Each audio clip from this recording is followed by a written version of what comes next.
बिस्मिल्लाहिर्रहमानिर्रहीम। अस्सलाम वालेकुम। मैं हूं Ghulam Ali Mughal. 9th class chapter number 12 और हम लोग इसके थ्योरम्स को डिस्कस कर रहे हैं। आज हम लोग थ्योरम नंबर 12.4 को डिस्कस करेंगे, जो चैप्टर नंबर 12 के चौथे थ्योरम को डिस्कस करेंगे। इस थ्योरम के स्टेटमेंट के मुताबिक any point on the bisector of an angle is equidistant from its arms.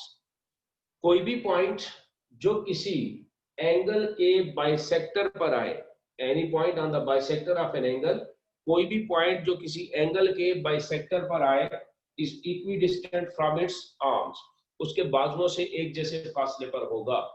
अब इस थ्योरम के स्टेटमेंट को समझने के लिए हम लोग एंगल और उसके आर्म्स को थोड़ा सा डिस्कस कर ले, फिर उसके बाइसेक्टर को डिस्कस कर ले, तो फिर वापस स्टेटमेंट को हम आसानी से समझ सकते हैं। तो सबसे पहले तो एंगल के लिहाज से जरा देखें। सपोज कर ले ये हमारे पास कोई भी रे है, रे ओ ए। अब रे के मुतालिक हम लोग जानते हैं कि रे का एक पॉइंट फिक्स होता है और दूसरे पॉइंट से ये इनफाइनाइटली बढ़ती चली जाती है। तो ये आपके सामने दूसरे पॉइंट का कोई एंड पॉइंट नहीं होता, लामहदूद ये चलती चली जाती है रे। अब सबसे पहले तो हम लोग एंगल की डेफिनेशन के ऊपर आ रहे हैं। तो एंगल की डेफिनेशन के मुताबिक हम लोग कहते हैं कि ये आपके पास कोई रे हो और ये उसका फिक्स्ड पॉइंट है, तो आप इस रे को इसके फिक्स्ड पॉइंट के अबाउट रोटेट करा दें इन एंटी क्लॉकवाइज डायरेक्शन। ये जितना रोटेट करती जाएगी वो इसका एंगल बनता जाएगा। मजीद मैं इसको दोबारा एक्सप्लेन कर दूंगा। ये सपोज कर ले आपने डायरेक्शन ओ ए से चले और रोटेट होते होते आप इसको ओ बी डायरेक्शन पे ले आए अबाउट इट्स फिक्स्ड पॉइंट। इसका जो फिक्स्ड पॉइंट था उसके अबाउट आपने इसको रोटेट करा दिया, तो ये आपके सामने रोटेशन ऑफ अ रे। रोटेशन यहां से शुरू हुई, यहां पर खत्म हुई। ये जितनी रोटेशन हुई ये इसका एंगल कहलाएगा। एंगल की डेफिनेशन यही है, द रोटेशन ऑफ अ रे about its fixed point in anti-clockwise direction is called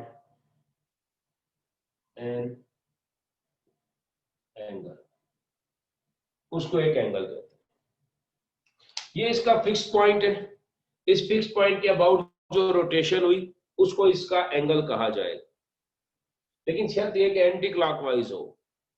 clockwise अगर डायरेक्शन हो, घड़ी की सुई इस तरह नीचे आती है, अगर इस डायरेक्शन में रोटेशन कराई जाए तो एंगल तो तब भी बनेगा लेकिन वो नेगेटिव बनेगा। एंटी क्लॉकवाइज डायरेक्शन का जो एंगल होता है वो पॉजिटिव होता है। तो ये जो रोटेशन है ये रोटेशन एंगल है। अब इस रोटेशन के लिहाज से अगर हम लोग देखें तो ये इसका वर्टेक्स कहलाता है, vertex of the angle. Angle का वर्टेक्स, इंटरसेक्टिंग पॉइंट या फिक्स्ड पॉइंट जो होगा उसको वर्टेक्स कहेंगे, जिस पॉइंट पे एंगल रोटेट होता है। मजीद ये रोटेशन ओ ए से स्टार्ट हुई थी और ओ बी पे जाके खत्म हुई। तो ये जो साइड है या ये जो रे है इसको इनिशियल रे कहते हैं और इस पे खत्म हुई इसको टर्मिनल रे कहते हैं। इनिशियल रे एंड टर्मिनल रे। ये जो इनिशियल रे होती है इसको इनिशियल आर्म भी कहते हैं और इस टर्मिनल रे को टर्मिनल आर्म भी कहा जाता है। एंगल का बाजू, एंगल की side, side of the angle या आर्म ऑफ द एंगल या initial ray of the angle या terminal ray of the angle. तो इसके अंदर वर्ड यूज किया था एंगल एंड इट्स आर्म। तो एंगल भी हमने समझ लिया, एंगल क्या होता है, उसके आर्म्स क्या होते हैं वो भी हम लोगों ने समझ लिया। तो हर एंगल के दो आर्म्स होते हैं, initial arm and terminal arm. Majeed वो कह रहा है कि बाइसेक्टर ऑफ एन एंगल, अगर ये एंगल जितनी इसकी रोटेशन है, सपोज कर लेते हैं अगर इसकी रोटेशन 60 डिग्री है और यहां से कोई लाइन सेगमेंट या रे जाए और वो इस एंगल के 30-30 के दो इक्वल पार्ट्स करके चली जाए, इसका कोई भी नाम रख ले, OM कह दें। तो ये जो OM है, this OM is bisector of the angle, इस एंगल का ये बाइसेक्टर है, क्योंकि इसने इसके दो इक्वल पार्ट्स कर दिए। तो स्टेटमेंट के अंदर जो चीजें यूज हो रही है वो ऑलमोस्ट हम लोगों ने डिस्कस कर ली। एंगल भी समझ लिया, उसके आर्म्स भी समझ लिए, और फिर एंगल का बाइसेक्टर भी समझ लिया। अब स्टेटमेंट में वो कह रहा है कि point on the bisector, bisector में कोई पॉइंट हो, सपोज कर ले ये पॉइंट है, साबित ये करना है कि इस पॉइंट से इस आर्म का फासला, डिस्टेंस, और इस पॉइंट से इस आर्म का डिस्टेंस, ये दोनों डिस्टेंसेस इक्वल है। ये बात हम लोगों ने साबित करनी है। और इस डिस्टेंस के मुतालिक भी एक चीज 100% आप ध्यान में रखें, वो ये है कि जब भी सपोज कर ले ये कोई लाइन है या रे है या कुछ भी आप इसको कह लें, और यहाँ कोई पॉइंट पी है, अब इस पॉइंट से अगर इस लाइन का या इस लाइन सेगमेंट का मैंने डिस्टेंस लेना है तो बहुत से ऑप्शन है। पी से ओ पे आ जाए, पी से यहाँ किसी पॉइंट पर आ जाए, पी से ए पे चले जाए, लेकिन इसका जो एक्यूरेट डिस्टेंस होगा या हमारे पास जो डिस्टेंस लेने के काबिल होगा वो इसका परपेंडिकुलर डिस्टेंस है, शॉर्टेस्ट डिस्टेंस है। अगर इस पॉइंट से इस लाइन का फासला पूछे तो हम कहेंगे यहाँ से जो स्ट्रेट डिस्टेंस होगा उसी को हम लोग इसका परपेंडिकुलर डिस्टेंस कहेंगे। तो कहीं पर भी अगर हम किसी पॉइंट से या किसी इंसान से किसी दीवार का फासला नापना हो तो हम जहां बंदा बैठा हुआ है उस इंसान से उस दीवार का बिल्कुल स्ट्रेट डिस्टेंस नापेंगे, ना कि दीवार के एक कोने में जाए या दूसरे कोने में जाए, डिस्टेंस चेंज हो जाएगा। यहाँ से ये फासला कुछ और है, यहाँ कुछ और है, ये फासला और कम है, ये और कम है। तो हमेशा जब भी डिस्टेंस नापना हो किसी भी पॉइंट से किसी लाइन का, तो वो हमेशा हम लोग स्ट्रेट और परपेंडिकुलर डिस्टेंस लेते हैं। तो इस पॉइंट P से अगर मैं इसका डिस्टेंस नापूंगा तो यहाँ से एक परपेंडिकुलर डिस्टेंस लेना होगा। इस P से अगर इस लाइन का डिस्टेंस नापना होगा तो भी मुझे परपेंडिकुलर डिस्टेंस लेना होगा। तो ये कह रहा है एनी पॉइंट, कोई भी पॉइंट जो on the bisector of an angle, किसी एंगल के बाइसेक्टर पर हो, इज, साबित करना है कि वो इक्विडिस्टेंट होगा फ्रॉम इट्स आर्म, वो इसके आर्म से एक जैसे फासले पर होगा, यानी वो फासला परपेंडिकुलर डिस्टेंस ले और उसको इक्वल साबित करें। तो ये हमारे पास इस थ्योरम की टोटल थीम है। इस थ्योरम के अंदर क्या कुछ हमने समझना है, क्या कुछ करना है। और यहाँ पर भी यही वर्ड जो हम लोग बार बार यूज करते हैं, इज। इस इज से पहले जो कुछ है वो गिवन है और इसके बाद जो कुछ है वो टू प्रूव है। तो यहाँ पर हम लोग वापस आते हैं, थ्योरम के स्टेटमेंट को हमने अपनी तरफ से कोशिश की जितना समझ सके। अब उसके बाद हम लोग इसके प्रूफ पे आते हैं।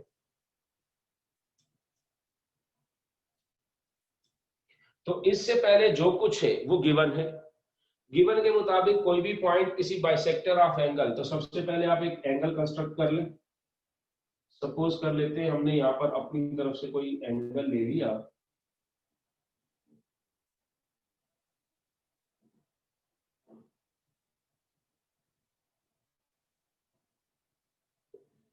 ओ ए, बुक वाले वर्ड्स में यूज कर लेता हूँ। ए को अपवर्ड लिखा है उसने और बी को यहां लिखा। ये कोई हमने एंगल ले लिया और ये इस एंगल की सपोज कर ले रोटेशन आ गई। ये एंगल हमने कंसीडर किया। गिवन लिखते हैं, गिवन में मजीद वाज़ेह हो जाएगा। गिवन के मुताबिक, गिवन की वर्डिंग है, वो कह रहा है a point P is on OM, a point P is on OM। ये OM क्या चीज है? ये एक रे है। याद रहे कि लाइन सेगमेंट के ऊपर ये लाइन लगाई जाती है। अगर कोई रे हो तो ये लिखा जाएगा, अगर कोई लाइन हो तो आप ये निशान लगाएंगे, एरोस। तो यहाँ हमारे सामने रे है तो हमने रे का वर्ड यूज किया। कह रहा है कि a point P is on OM। OM के मुताबिक बता रहा है कि OM द बाइसेक्टर ऑफ, ये एंगल का निशान, एंगल आप AOB लिख दे, BOA लिख दे, कुछ भी लिख दे, इससे कोई फर्क नहीं पड़ रहा, एंगल AOB। इस एंगल AOB का कोई बाइसेक्टर ड्रा करें, नाम उसका रखें OM। ये हमने इसका बाइसेक्टर ड्रा कर दिया और इस बाइसेक्टर का नाम हमने रख दिया OM। ये इसका बाइसेक्टर OM। और इसके ऊपर कोई पॉइंट ले लें P। ये हमने कोई पॉइंट कंसीडर कर लिया P is a point on OM। So a point P is on OM। The bisector, इसका बाइसेक्टर है, यानी इसको दो इक्वल पार्ट्स में तोड़ना है। अब उससे आगे साबित क्या करना है? To prove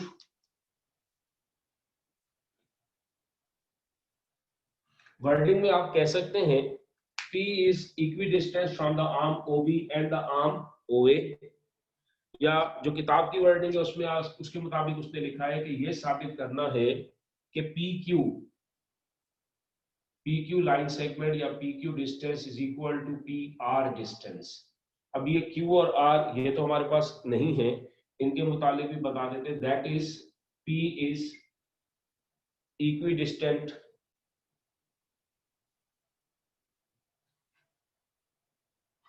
from OA and OB, arm OA and arm OB।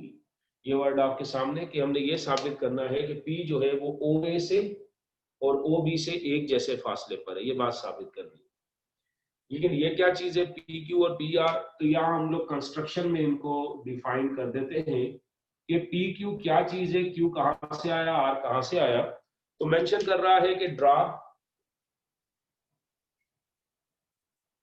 PR perpendicular on OA। P से यहां एक परपेंडिकुलर ड्रा कर दे, सीधा फासला जो 90 का एंगल बनाए और इसको R कह दे।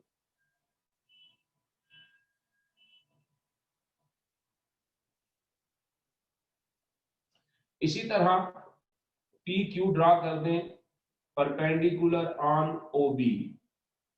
यहां से भी एक स्ट्रेट फासला परपेंडिकुलर ड्रा कर दें और उस पॉइंट का नाम रख दें Q।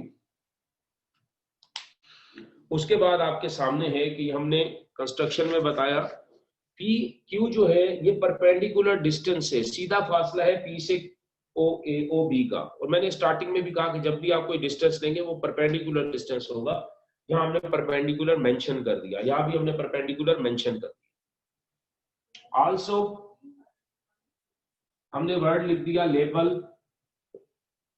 The angle as shown. अपनी आसानी के लिए इसमें एंगल्स की लेबलिंग कर दें, अपनी आसानी के लिए इसमें एंगल की लेबलिंग कर दें। सपोज कर ले मैंने इसको एंगल 1 कहा, इसको 2 कह दिया, और इसको एंगल 3 कहा और इसको एंगल 4 कह दिया। ना भी कहे तो भी चल जाएगा काम। अब हम साबित करने पर आ रहे हैं कि ये फासला और ये फासला इक्वल है, ये दोनों इक्वल साबित करने के लिए हम लोग आ रहे हैं। अगर इसको इक्वल साबित करना है तो इसके लिए आसान रास्ता यही होगा कि आपके पास एक ट्राइंगल यहाँ नीचे है OQP और एक ट्राइंगल ऊपर है OPR। आप इन दो ट्राइंगल को आपस में कांगुरेंट साबित कर दें, और जब ये ट्राइंगल कांगुरेंट हो जाए तो इनके कोरेस्पोंडिंग एलिमेंट्स को भी कांगुरेंट साबित कर देंगे। तो हम लोग प्रूफ के अंदर हमेशा की तरह स्टेटमेंट्स और रीजंस मेंशन कर रहे हैं। इसको स्टेटमेंट्स एंड रीजन के अंदर जरा ध्यान से देखें तो हम कोरेस्पोंडेंस करेंगे in triangle OPR, triangle O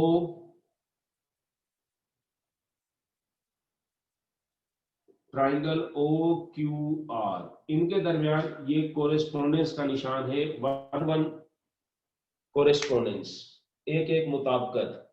जब भी आप दो ट्राइंगल को आपस में कंपेयर करते हैं, उनका आपस में मवाजना करते हैं, बीच में ये निशान लगाना पड़ता है कि इनके एलिमेंट्स को हम डिस्कस कर रहे हैं। तो इसमें बहुत किताब वाले स्टेटमेंट और रीजंस लिख देता हूं, लेकिन तरतीब में अपनी लिख रहा हूं। बुक वाले ने कहा कि ACP in triangle OP OP is congruent to OP, जितनी ये लेंथ OP इस ट्राइंगल में यूज हो रही है उतनी ही ये लेंथ OP इस ट्राइंगल में यूज हो रही है। तो रीजन में हम लिख देंगे कॉमन, दोनों में कॉमन है, जितना एक ट्राइंगल में यूज हुआ उतना दूसरे ट्राइंगल में यूज हुआ। बुक वाले ने लिखा हुआ है सेकेंड स्टेटमेंट में P एंगल PRO, P से चले R पे पहुंच के O की तरफ टर्न कर ले, एंगल PRO। ये जो बीच में वर्ड लिखा जाता है इस पर जो एंगल बन रहा होता है उसकी बात कर रहा है। अगर एंगल लिखता है PQO, यहाँ बीच में Q लिखा है तो Q पे बनने वाले एंगल की बात कर रहा है, यहाँ P पे बनने वाले एंगल की बात कर रहा है। सो यहाँ ऊपर जो है वो R पे बनने वाले एंगल की बात कर रहा है। लेकिन इन सारी चीज को हमने खत्म करके आसान लफ्जों में मैंने लिखा कि angle 3 is congruent to angle 4। Angle 3 की जितनी मेजरमेंट है उतनी ही एंगल 4 की मेजरमेंट है। तो रीजन में आप कह सकते हैं ईच इज ऑफ 90 डिग्री, हर एक 90 डिग्री का है। या आप रीजन में कह सकते हैं कंस्ट्रक्शन, रीजन में हम कह सकते हैं यहाँ पे कंस्ट्रक्शन। कंस्ट्रक्शन में आपके सामने हमने क्या किया था, कंस्ट्रक्शन को चेक करें तो आपने ड्रा किया PR परपेंडिकुलर ड्रा किया था OA पर, ये यहाँ परपेंडिकुलर मींस 90 का एंगल बनाता है। PQ परपेंडिकुलर ड्रा किया था OB पर, ये भी यहाँ 90 का एंगल बनाता है। तो कंस्ट्रक्शन में आपने परपेंडिकुलर का कहा हुआ है, या आप यहाँ दोबारा बता दें ईच इज राइट एंगल या ईच इज ऑफ 90 डिग्री, कोई भी एक स्टेटमेंट आप इसमें लिख सकते हैं, R लगा दिया मैंने। तीसरी चीज, इस ट्राइंगल OPR पहले की तरफ है और OQR दूसरी की तरफ है, OQP जो है वो दूसरी तरफ है। Angle 1 is congruent to angle 2। इसमें जो एंगल 1 है इसकी मेजरमेंट और इस एंगल 2 की मेजरमेंट इक्वल है। रीजन ये जो OM है ये हमारा बाइसेक्टर है। अगर ये बाइसेक्टर है, इस एंगल का बाइसेक्टर है, या हमने गिवन में कहा था OM is the bisector of angle OAB, ये इस एंगल का बाइसेक्टर है। बाइसेक्टर है तो इसको यकीनन दो इक्वल पार्ट्स में तोड़ रहा होगा। तो आप रीजन में लिख सकते हैं गिवन लिख दें, या फिर कोई भी एक स्टेटमेंट आप लिखना है, गिवन लिख दें, या आप बता दें OM is bisector of angle AOB, इस वजह से ये इक्वल होगा। अब इस ट्राइंगल के 3 एलिमेंट्स और इस ट्राइंगल के 3 एलिमेंट्स बराबर साबित हो चुके, तो हम कह सकते हैं therefore triangle OPR is congruent to triangle OQR। Reason में हम कह सकते हैं कि साइड एंगल पोस्टुलेट। चैप्टर 10 में उसके थ्योरम से हमने साबित किया था कि अगर किसी भी ट्राइंगल के 2 angle and any one side, किसी भी ट्राइंगल के 2 एंगल और एक साइड अगर किसी दूसरे ट्राइंगल के कोरिस्पोंडिंग 2 एंगल और एक साइड से कोरिस्पोंड हो जाए, मुताबिकत कर जाए, इक्वल हो जाए, तो ट्राइंगल कॉन्ग्रुएंट होते हैं। उस स्टेटमेंट पर हमने ये कह सकते हैं। अगर ये ट्राइंगल कॉन्ग्रुएंट हो गए हैं तो हमने पहले भी कहा कि जब ट्राइंगल कॉन्ग्रुएंट हो जाए तो उनके कोरिस्पोंडिंग एलिमेंट्स भी कॉन्ग्रुएंट हो जाते हैं। इस ट्राइंगल को अगर फोल्ड किया जाए, इस ट्राइंगल को अगर इस OP के ऊपर फोल्ड किया जाए, तो ये जो OPQ है ये लाइन PR पे आएगी। तो हम यहां से कह सकते हैं this implies PR is congruent to PQ। Reason में हम कहेंगे corresponding sides of congruent triangles, corresponding sides of congruent triangle. अगर 2 ट्राइंगल की साइडें कोरिस्पोंड हो, 2 ट्राइंगल अगर कॉन्ग्रुएंट हो तो उनकी साइडें, कोरिस्पोंडिंग साइडें भी आपस में कॉन्ग्रुएंट होंगी। ये थ्योरम नंबर 4 था चैप्टर नंबर 12 का, जिसको हम लोगों ने डिस्कस किया। तो अपनी तरफ से हम लोगों ने कोशिश की है कि आपको तमाम इससे रिलेटेड बातें बता के समझाया जा सके। इस थ्योरम का स्टेटमेंट इसलिए ध्यान में रखना होगा कि इसकी बेस पे जो आगे दो थ्योरम है, थ्योरम नंबर 5 और थ्योरम नंबर 6, वो बहुत इंपॉर्टेंट है, इनसे रिलेटेड ही है। तो इससे रिलेटेड अगर कोई क्वेश्चन हो आप पूछ सकते हैं। बाकी दुआओं में याद रखें, अपना ख्याल रखें। आज के लेक्चर को हम लोग इसी जगह पे खत्म करते हैं, इस दुआ के साथ कि अल्लाह ताला आपको और हम सबको अपने हिफ्ज़-ओ-मान में रखें। अपना ख्याल रखें। अल्लाह।